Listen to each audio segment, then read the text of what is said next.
Hello, everyone, and welcome to another episode of Ask a Creative. Today, I have the lovely Chelsea Luca with me. Welcome. Hi, thank you so much for having me. Thank you so much for coming on and talking about your new book. Tell me a little bit about where did the inspiration come from? Oh, that's a big question. It is. I'm just hitting you with Just the big dive question straight in there. straight up. Love it, love it. So I am a psychologist. I am also a late identified autistic ADHDer, and I have two neurodivergent children. So lots of things going on. And I was just thinking, that I would really like there to be some fictional representations of experiences of life as an autistic ADHDer. There's some really beautiful books that are coming out that are, giving information to kiddos and making that information accessible and helping people to understand their brain, which is so amazing. But I also wanted, just stories that were just fun stories to read and just, still provided that insight and still provided that information, but in a really accessible, low demand format. And so, the story is a very autistic ADHD story. I had gone down to Melbourne for a conference, and I had met some friends that I had been talking to online for the first time in person. And straight away, I was, at home, found it so easy to connect, and it was just such a pleasurable experience that, at midnight that night, I woke up and started writing the story on my phone notes app. Uh, so, As you do. as you do. So the entire book was written on my notes app on my phone, various midnight sessions, over a couple of months. And, I didn't really have the intention of publishing or anything, I just wanted the stories to exist. And then, a couple of people said, "Oh, you should publish these." And I'm like, yeah, whatever. And then, very impulsively decided I'm going to publish them. It's going to be amazing. And, then it was a very slippery slope to a lot of things going on at the same time. But at the end, there was a book. So it worked out well. I love that explanation because I am a recently diagnosed autistic ADDer. So from my perspective, I didn't realize a lot of the things that I did creatively were both fueled and hindered by the fact that my brain worked a certain way. And I'm still really, because I am a very late, very, very, very late diagnosed person, trying to figure out which are the parts of me, like what am I? So how do you, as a neurodiverse creative person, manage that but also use it to your advantage? So, I am lucky in that I've worked in this field for a number of years, and obviously, well, not obviously, it is my current hyper focus. So, anything that is autism ADHD related, I probably read it, or watched it, or listened to it. So, they've got the advantage of having a lot of the information. Unfortunately, it doesn't always help when it's then directly related to yourself because, we're sort of very prone to ignoring ourselves and just pretending we don't exist. So, I definitely in the process of getting to understand myself, and figuring out more what works for me and what doesn't work for me, I've been able to kind of tune into, oh, okay, that approach works well, with this part of my brain, or this approach works well with this part of my brain. This does not work. I had to leave it until it was like, yes, I'm writing a story and I need to email this to an editor before it was on my computer, because once it was on my computer, it was work. And, I'd already done my whole day of work. I've been juggling this whole journey with still my very full workload at my my practice. But, when it was on my phone, it was fun. It was, a hobby. It was interesting. And so, I've just been able to work out, what sort of things or what approaches work for me and what approaches don't work.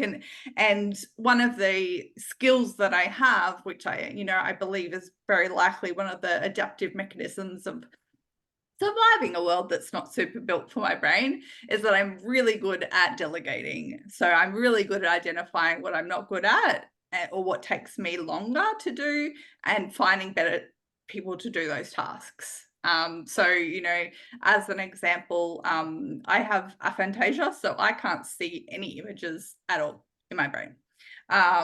Which is more common in the autistic population, but still not super common. I assumed everyone was just saying they could see pictures in their head until people actually said, no, we can. So, I couldn't give my illustrator much direction because I didn't know what the pictures should look like. So, I found an illustrator, amazing illustrator, Eliza Fricker, who was able to take my words and just, throw images back at me and hit the nail on the head. So, I found people to do the tasks that were hard for me, and they did them much better than I would have. Absolutely. That's why I love working with an illustrator, because I have no idea. I very rarely put illustration notes, and I actually really enjoy seeing what my characters look like.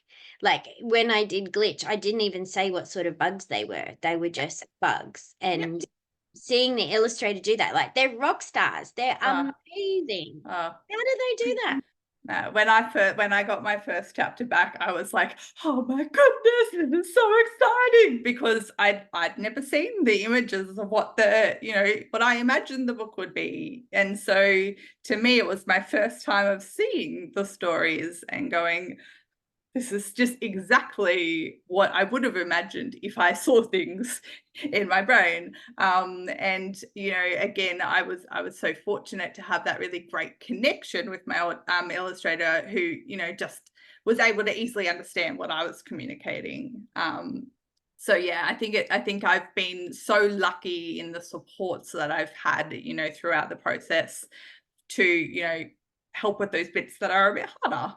Yeah, absolutely. And tell me a little bit about the book itself. What's it about, and what do you hope that readers will get out of it? So it's a collection of 7 short stories, and each story is about a different thing. The first story is about feeling different and having that feeling of not quite being part of the bigger group of people. The second story is about forming friendships in a way that's not really the mainstream way to form friendships and to communicate.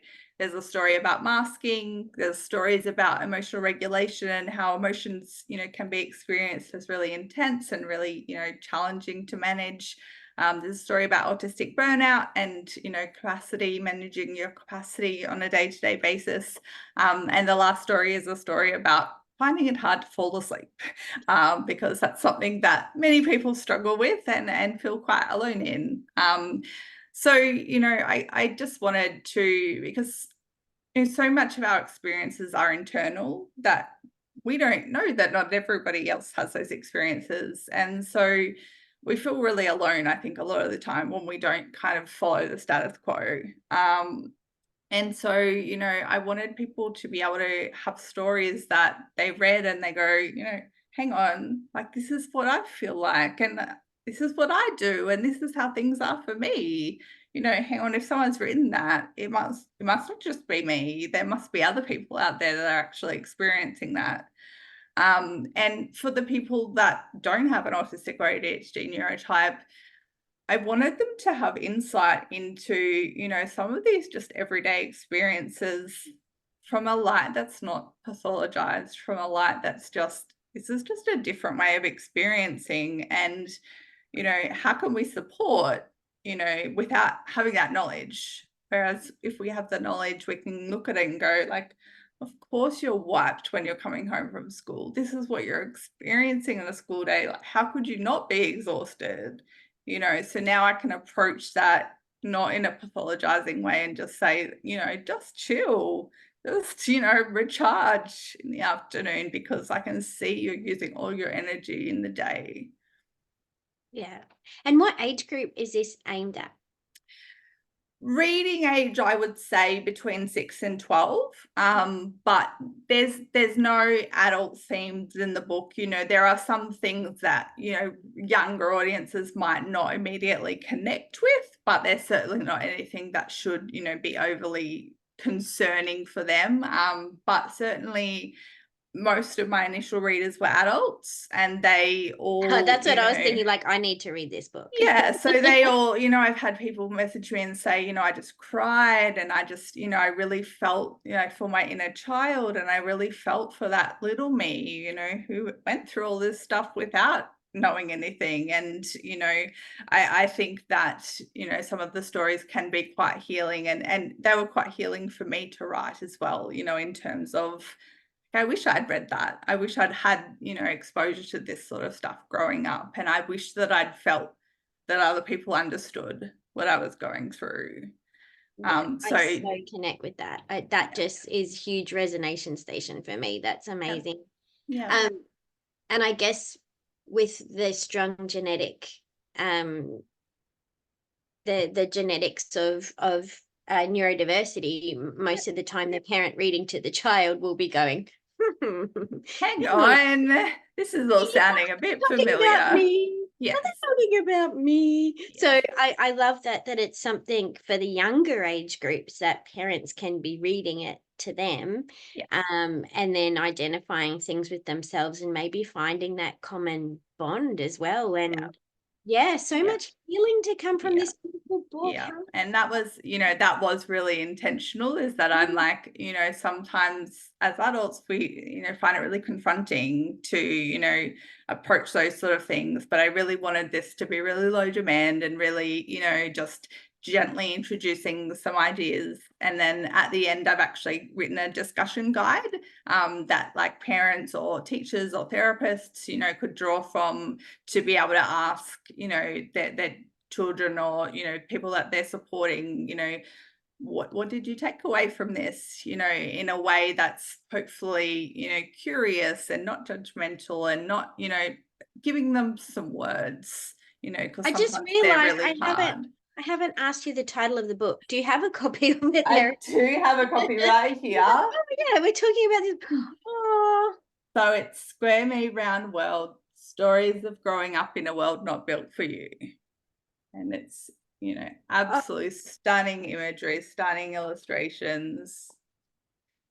See, there's just absolutely beautiful, beautiful illustrations done throughout oh, the book. how amazing. That is so, so beautiful. And if people want to get a copy, where's the best place that they can get a copy? Yep, so they can get the hardcover version. They're from my website. So my website is www.connectuspsychology.com. So they can head there and they'll be able to find the hardcover copy there.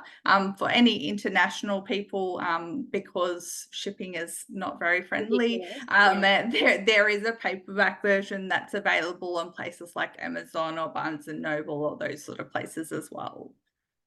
Oh my goodness. I'm just so in awe of what you've done, and having that street cred that you have got the training and the self-aware behind it to write those stories for kids. And I love that you're writing it for little Chelsea. She deserves a story too. Yeah. She Oh my goodness, does. that's so beautiful. And so for anyone watching who may either suspect that they are autistic ADHD or have had a recent diagnosis, what tips would you give them for if they are wanting to start down this path? Because we need more stories written by neurodiverse people with neurodiverse characters, but we need them written by people who have that real life experience. Yeah. What would be your tips to them about starting on this journey now that you know now what you didn't know then? Outsource. I think it's really, and this is the approach I think to life in general, is use your strengths and recognize the areas where you have challenges and get support in those areas and ride with your strengths. Just capitalize on those strengths, capitalize on the creativity, the out of the box thinking, the timeline that this has been done in is a very brief timeline, and that's because I have a fast brain, and that can be really great. It can also be really hard, but it's we're building this life to lean into our strengths and to really acknowledge it's okay to need support with things that are tricky, and the things we find tricky are probably not the same things that others find tricky, and that's okay. But it's doing your journey your way. And I think that's the same with life, doing life your way in the way that works for you, and not just based on the shoulds of everyone else. Oh, little Michelle is just clapping and stamping her feet right now. Thank you so much. And if people want to get in touch with you, finding out more about what you're doing, is that same website the best way they can do that? Same website. I've got a page on Facebook, same as Connect Us Psychology, and Instagram, Connect Us Psychology. All of the things. But yes, I try to update on the different processes and all the different things, all of the things going on in my world. Which are many things. We were talking about all of the things as we were both skidding in sideways to this interview today. So I just want to thank you so much, not only for joining me today, but for writing this book and being super brave and smart and pushing through and getting it done, because I am getting off this call and ordering a copy of this book, not just for my Tommy, but for everyone I know who is neurodiverse, because I think there's nothing out there like this. We need more stories with neurodiverse characters or about neurodiversity written by people who are autistic, ADHD. And I just want to say, as part of like the newly inducted, I don't know if there's a secret handshake or something that I have to learn. Just make it up. Just jazz make it hands. up. Yes, it's always jazz hands. Yeah. I just want to say thank you. Thank you so much. This resource is going to be so valuable, and you are healing so many little Chelseas and Michelles. And I want to say thank you so much for that. You're so very welcome. And that's what's driving me through the hard stuff of existing as a person. Absolutely. Absolutely.